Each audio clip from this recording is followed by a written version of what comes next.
Okay, good. So welcome everybody to the second session of today. So the first speaker is Igor Klebanov from Princeton University, who is going to tell us about spontaneous symmetry breaking in coupled SYK or tensor models. So Igor,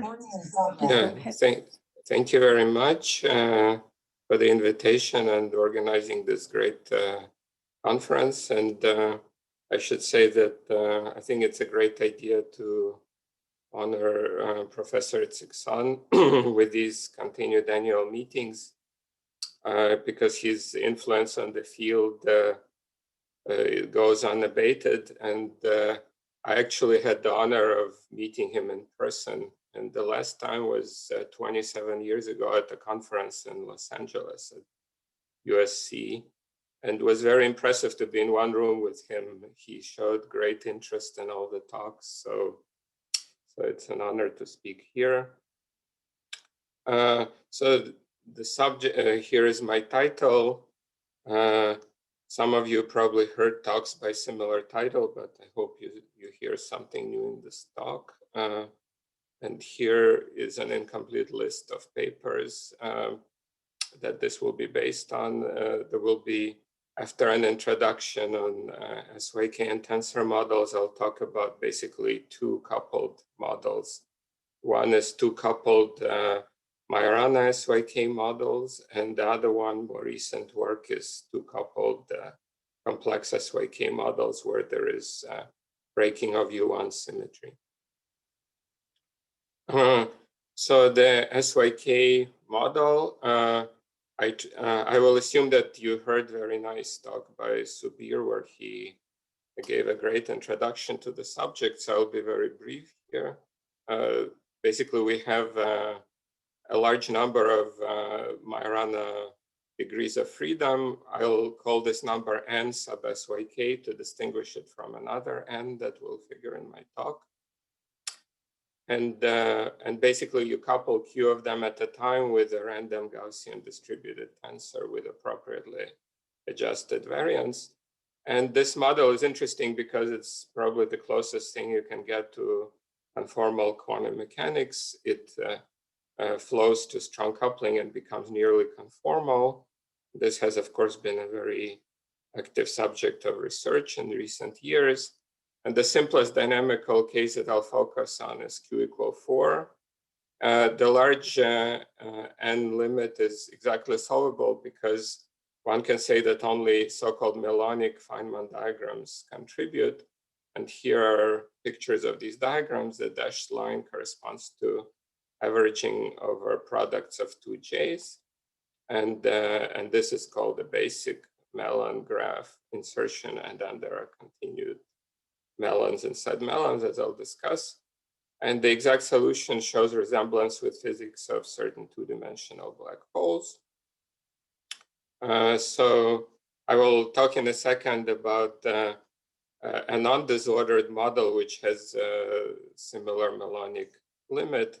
But first, let me also mention that the so-called random quantum rotor model, which dates back long before Kitaev's work on these Majorana models, and it's what some people now call bosonic SYK model. It's the work of Quiliandola and collaborators from 2000. People also call it a random spherical model because there is a spherical constraint on the sum of squares of these phi's. And these are now just bosonic quantum mechanical degrees of freedom. Now, I don't think it was known back in 2000 that this model has a similar melonic large n limit. And in fact, one can find the large n conformal solution just like for the Majorana model. But there is an interesting problem with it, a kind of instability. I won't mention it now just to keep your interest, but it will come in a bit later. But on the level of two-point function, one can just again find the phase of the series where there is a conformal two-point function, just like for the Majorana SYK model.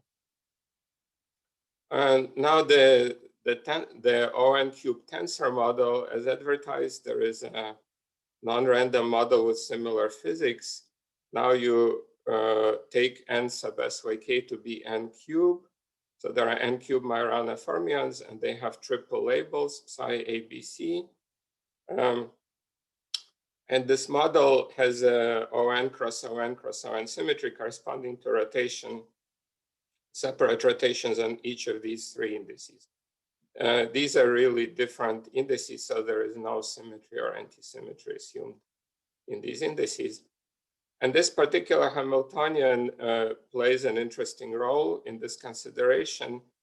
There is a variety of these ON cube invariants, but one has to take so-called tetrahedron invariant, which I will display in a second. And then, interestingly, the type of Feynman graph expansion you get for this model is essentially identical to that in the SYK model. So basically, the way this particular invariant is constructed is that every pair of psi's has a single index contraction. So then you can draw these psi's as vertices of a tetrahedron, and one can see that this index structure of the vertex is non-planar, with the middle lines crossing under each other. There is another planar structure that you can assume, but that actually does not give a melonic theory. So now, for example, if you look at the leading correction to the propagator and you draw a graph which has the maximum number of index loops, which turns out to be n cubed, you see that there is a single green index loop, a single red one, and a single blue one. And this insertion is called melon. In some circles, more conventionally, it's probably the sunset graph. But you see that to keep this diagram of order 1, you need to have g squared n cube of order 1. And that's this unconventional melonic large n limit. So this lambda, which is different from the 't-Hooft coupling we're accustomed to because there is n to the 3/2 here, is what's necessary. And the melonic graphs are obtained by iterating this insertion of a melon into the propagator. And this field actually has been developed largely in Paris area by Razvan Gouraud. And there was also a very nice paper around 10 years ago by Banzom, Gouraud, Riello, and Rivasseau, who even coined the term melonic. And the specific tensor and tetrahedral invariant figured in the work of Karotsa and Tanasa.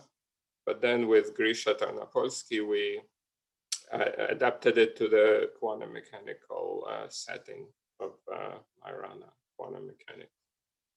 They had just zero-dimensional bosonic model. Okay, so let's just think about comparison between this non-random tensor and random SYK model.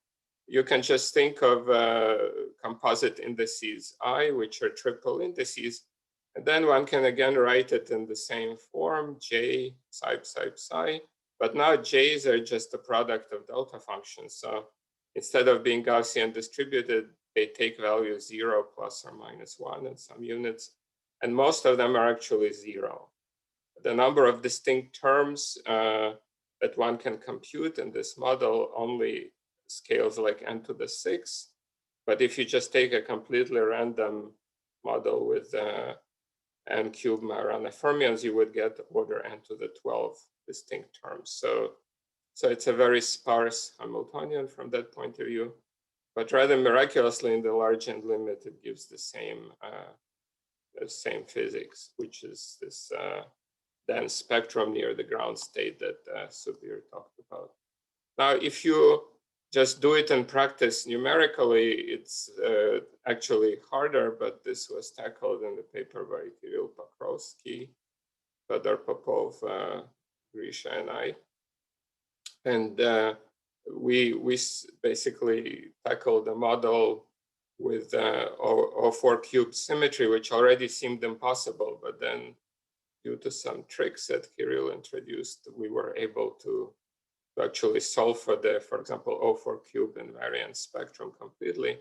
But this N is not large enough to see this dense spectrum. So we will stay tuned for a quantum computer to help us solve this model, or a very good mathematician. But one can essentially prove that in the large N limit, they're similar because both models are dominated by the same type of same graphs that are drawn here, Melanic Feynman graphs. Now, if you look at how is it solved, I mean, Subir already explained it, but essentially one can sum up these Melanic diagrams using Dyson-Schwinger equation. And you get this Dyson-Schwinger equation like this.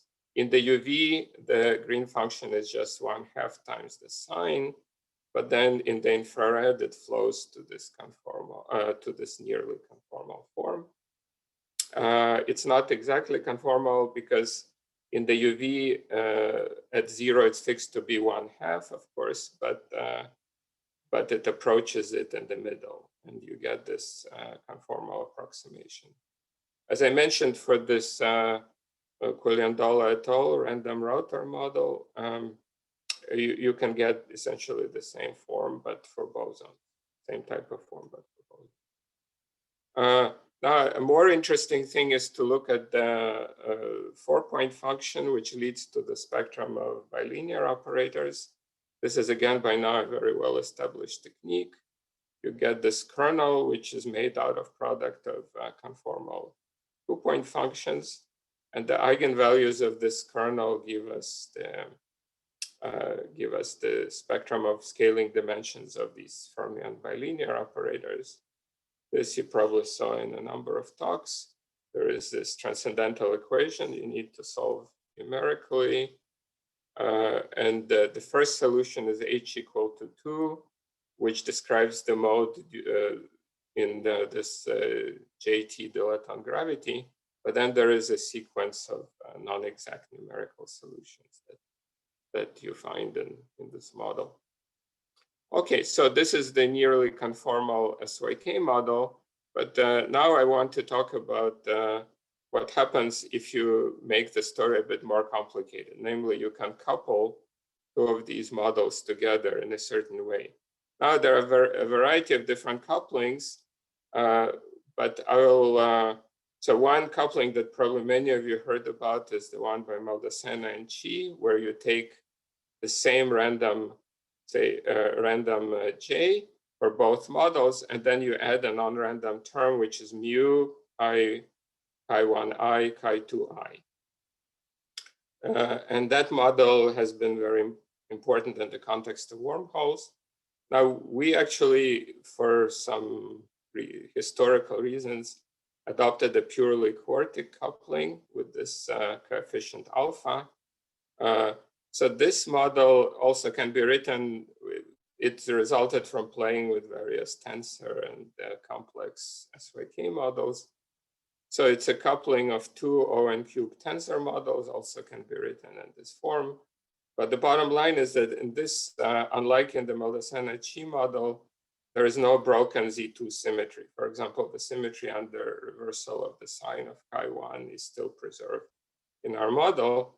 However, we'll see that for a certain range of parameter alpha, it gets spontaneously broken. And that's the main sort of point of my talk. So if you look at this coupled model, there are various discrete symmetries. And in particular, this fermion number Q, which is I, psi1, psi2, that's exactly what Maldacena and Chi added to the action. This is only conserved mod 4 in our model. You can see it from writing it in this complex language. So there are terms like psi, psi, psi, psi, which violated by 4 units.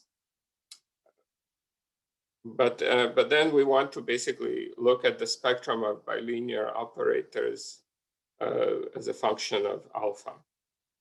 And these are the 4 families of bilinear operators. One can go through the same technique of computing the kernel, and you find the numerical solution for all 4 of these eigenvalues.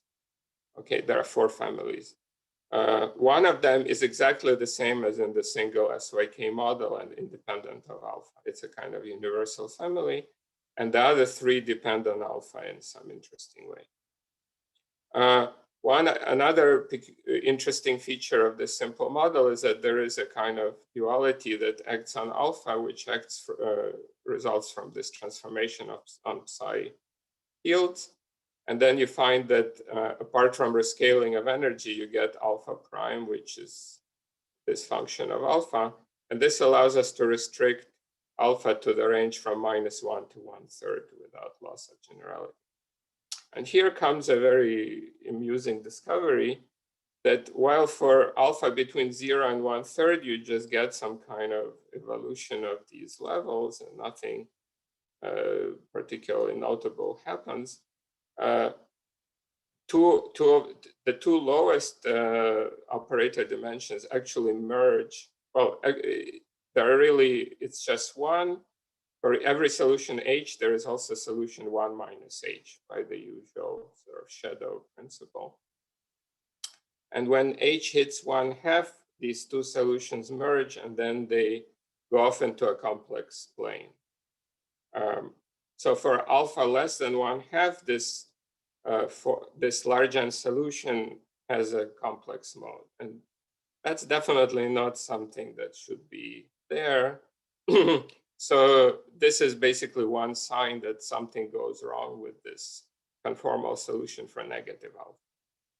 And this has been actually under exploration for a number of years, this phenomenon that in some models, two real fixed points can merge and go off to become complex conjugates of each other. It's called merger and annihilation of fixed points. In particular, it appears in a variety of large N models. After they become slightly complex, there is really no second order transition. There is instead a weakly first order transition. So for large N, an operator of this dimension d/2 plus some imaginary part corresponds in dual ADS space to a scalar violating the Brighton-Lohner-Friedman stability bound. So you can say that it's a kind of unstable large N CFT. And this is basically what happens for this large N CFT.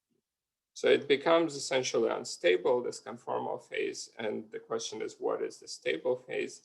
And the answer in this simple fermionic model, it can be just done in a variety of ways. And you can see that it's a symmetry breaking phase. And another point about this bosonic random rotor model, which I alluded to from year 2000, that model also has a complex scaling dimension, as it turns out. So the conformal phase in that model apparently is unstable. And the question is, perhaps this is a sign of instability towards spin glass phase. But this still remains to be clarified. But basically, this appearance of a complex operator dimension in the formal large N solution is a rather generic feature of classes of models. Okay, so first let's just look at the non-problematic phase where alpha is between 0 and 1/3. There is nothing complex in the spectrum. Then you get basically a kind of line of fixed points where we vary alpha. We don't see any gap. And when we throw this theory on a computer, you actually see rather smooth spectrum. Now, if you go to the negative alpha case, the trick is to assume that there is also a green function G12 that is forbidden by the Z2 symmetry. If you assume Z2 symmetry, then G12 will just be 0. But the truth is that it's not 0. So let's just add it to the G sigma effective action. Then you get this solution with an extra degree of freedom G12. And then one can actually nicely see using the coupled Dyson Schwinger equations, you can see that there is for each alpha, there is a phase transition as a function of temperature. While at high temperature, the phase where G12 is 0 is the right one, and it minimizes the free energy. for this, for low temperature, the phase with G12 non-zero actually is the right phase. And you see that both solutions actually, it's not hard to see that they both decay exponentially, suggesting that there is a gap in the spectrum. And actually, one can see this gap. The nice thing is that these models are simple enough that just within the computer power that we have, one can see that rather independent of the sample of J, there is a gap in the spectrum. There are actually two slightly split ground states, as one expects from Z2 breaking, and then a sizable gap. And then one can compare, just to check that the Dyson Schwinger solution we picked is the right one. We basically looked at the ground state energy and compare it between the zigzag diagonalizations averaged over J and as a function of n, and we see that they all work out correctly. So this exact diagonalization completely agrees with the Schwinger-Dyson large n approach, and is large enough to see that. Okay, so the two slightly split lowest states show the standard pattern of Z2 breaking, namely within each one, the skew operator, the operator that condenses actually is zero. So of course at finite n, there is no true symmetry breaking, but from the fact that you see the energies of these states become exponentially close, you know that the symmetry breaking appears in the large n limit. So you see that there is an off-diagonal matrix element between one and the other that you already see at finite n. And that means that there are two linear combinations of these states. So now, just a comment, there was a lot of discussion of wormholes at this conference. In this model, the symmetry break, the gap appears only for one sign of alpha. And that's reminiscent of this original Gauss-Ferris-Wall model. For Maldacena-Chi model, it of course appears for both signs because they're physical equivalent. So perhaps one needs to think in more detail about the connection with wormholes. We're sort of started doing it, but haven't finished. Okay, so now let me end the talk with something that might be a bit physically more interesting than this model, which is two coupled complex SYK models. They were reviewed by Subir. So in this case, a single U1 symmetric SYK model has this J and C dagger, CC type coupling. And then we added the coupling term 1, 1, 2, 1, 2, also in such a way that it preserves the U1 cross U1 symmetry. And the J's are again taken to be the same, and they satisfy the same symmetries as in the single complex SYK model. One can think about it as a kind of model for quantum dot.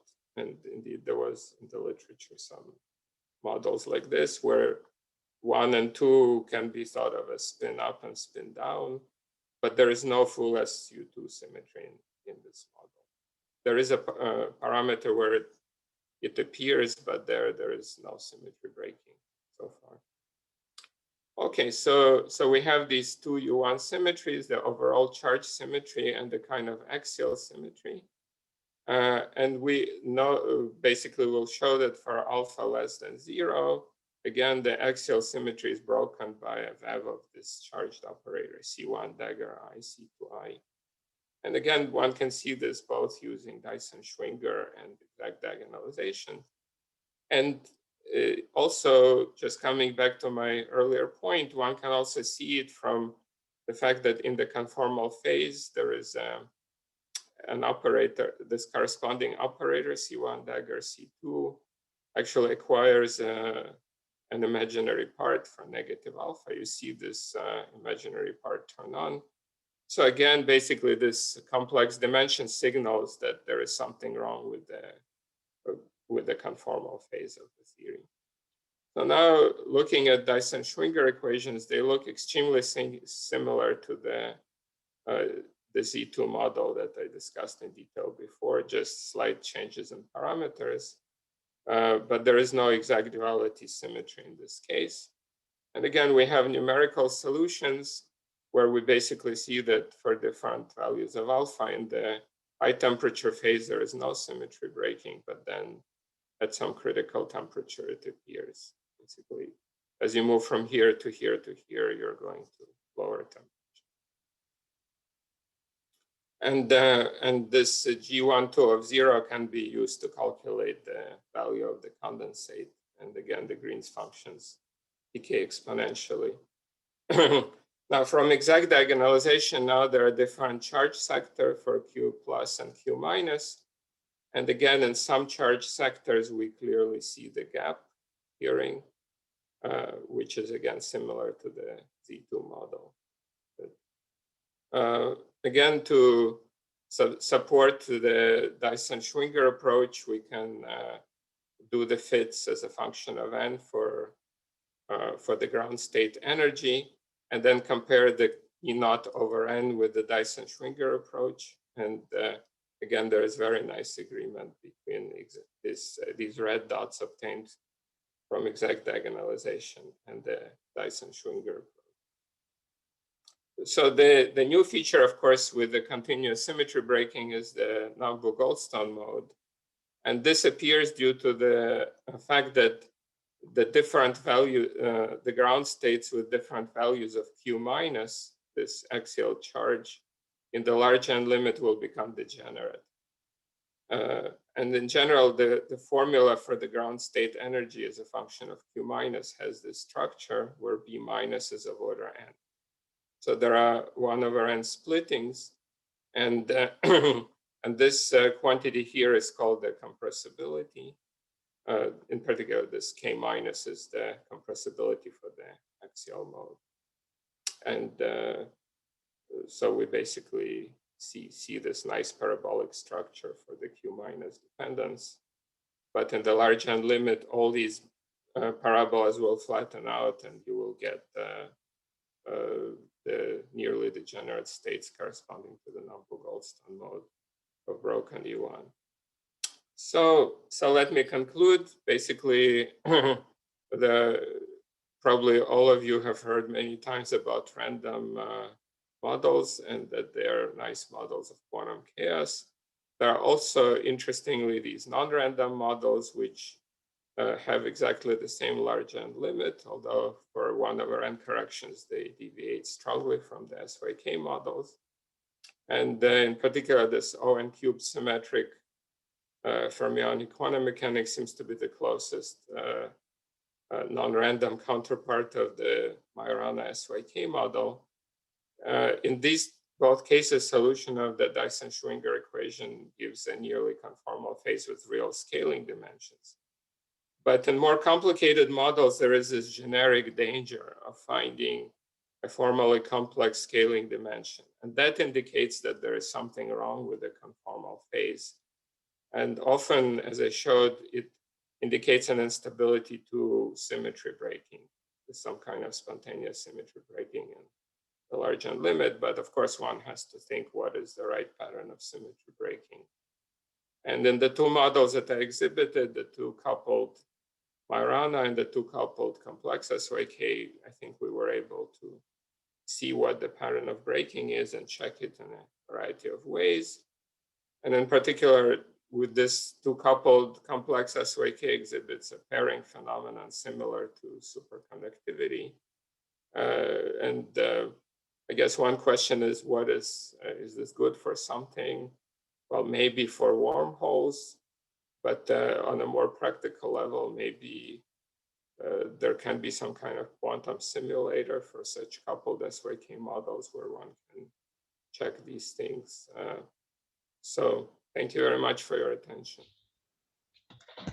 Thank you very much, Igor. Let's give him a clap. It was a very nice talk. So let me ask if there are any questions from the audience.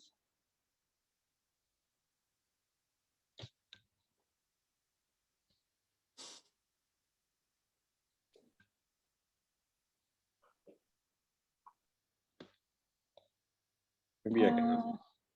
Okay, go ahead, Marco. Hi. So it's a question, one clarification and one question. So in the Z2 case, can you say again what is the operator that requires an expectation value? What is Q in terms of the original the original Majoranas? Yes, so there are two families of Majoranas, Psi1i and Psi2i, and the operator that condenses is simply Psi1i, Psi2i. I see. Okay. So it's the Psi1 times Psi2 summed over. Okay. Yeah, let me just yeah,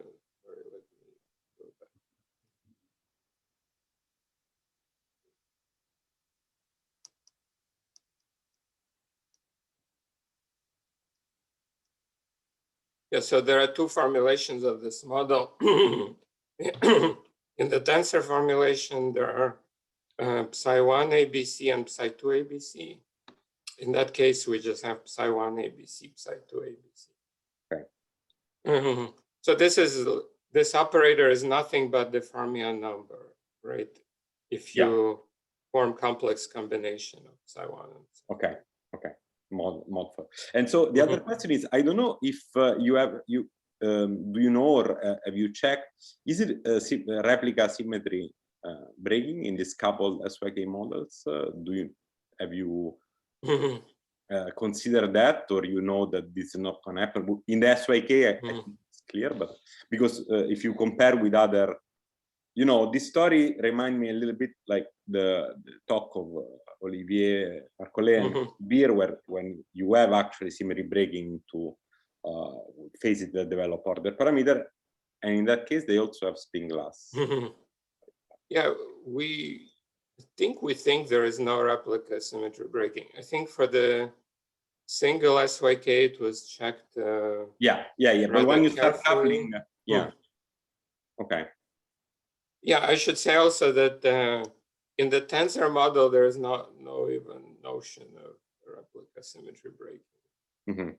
It's just a non-random model. Sure. And, right. But in the boson rotor model that you mentioned, I think in the beginning, it could be that model has replica symmetry breaking. Right. Model has it, Yeah, that one was, of course, this original paper by Kuliandola et al.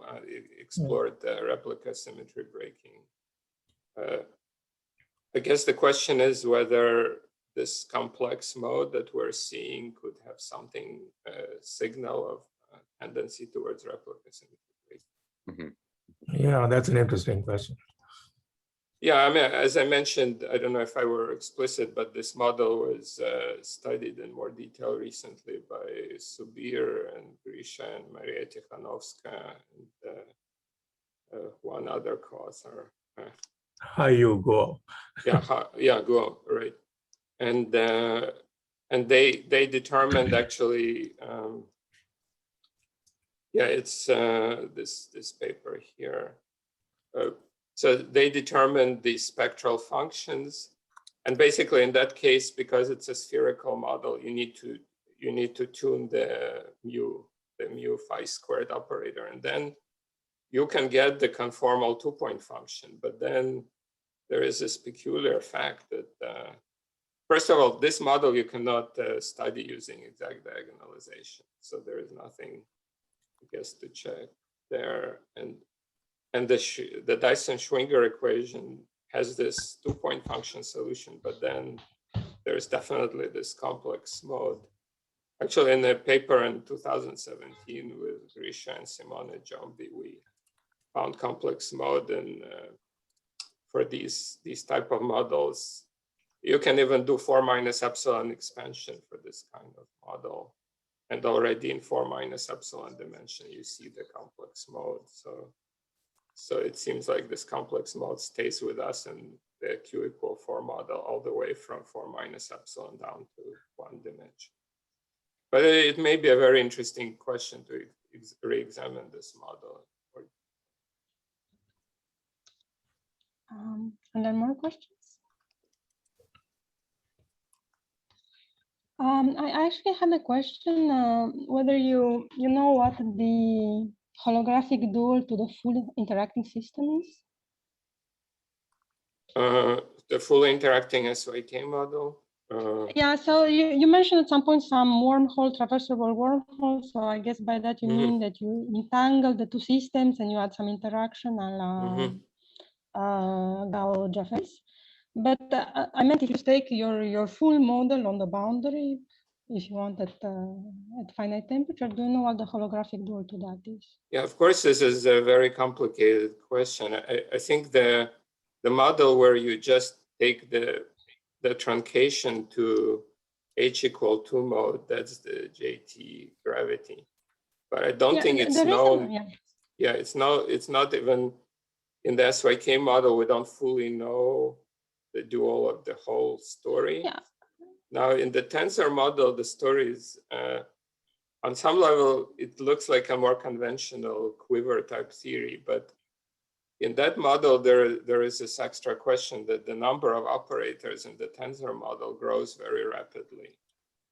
The number of invariants grows as a factorial. So there is much you'd more. have a lot of low-lying modes, too much. Yeah, I mean, there is a huge proliferation of massive modes that are dual to more complicated, say, 2n particle operators. And that seems like a huge challenge. So yeah, I mean, all these models of holography are certainly more heuristic than, say, the N=4 super Young-Mills, where we know the full dual. Yeah, so the reason I'm asking is that these complex scaling dimensions that you mentioned look very interesting from the point of view. I mean, usually gravity is taken to model something about black holes with an ADS2 near horizon. And actually, if you look at modes, say in extreme curve, extreme dimensional curve, in the near horizon it has this SL2, and naively you get complex dimensions too. So I was wondering whether some holographic understanding of your model could shed some light on what's happening and this is very behavior for pretty much. Well, I believe that the type of complex modes that we are finding are basically like if you have in the dual ADS space, you have, say, a scalar field whose mass is below the BF stability bound. That's basically. Yeah, but that depends on. But one has to be careful because the instability that you know, the Breton-Loner instability depends very hugely on the boundary conditions that you impose, and it's not clear what boundary conditions you want to impose in this ADS case. I see. I was wondering if the physics that you understand from your couple of case can maybe shed light on what happens with extremal black holes. Yeah, I certainly don't know in that case, but yeah, it would be nice to connect this to something that we have the top-down constructions of. Like, yeah, that would be great.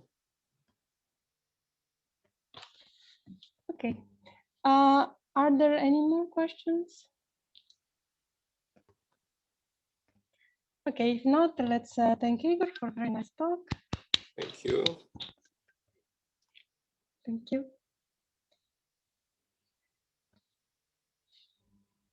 And our next speaker is Netta Engelhardt.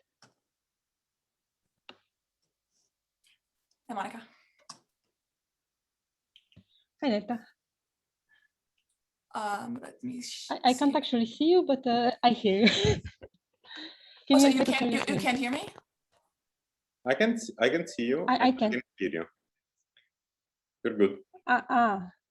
Marco is more able. I can see. Can you hear me now? I see. Okay, you're. Yeah, she was. Okay. She was over there. You have to go. Yeah, in the shot. In the. Okay. Let me share screen.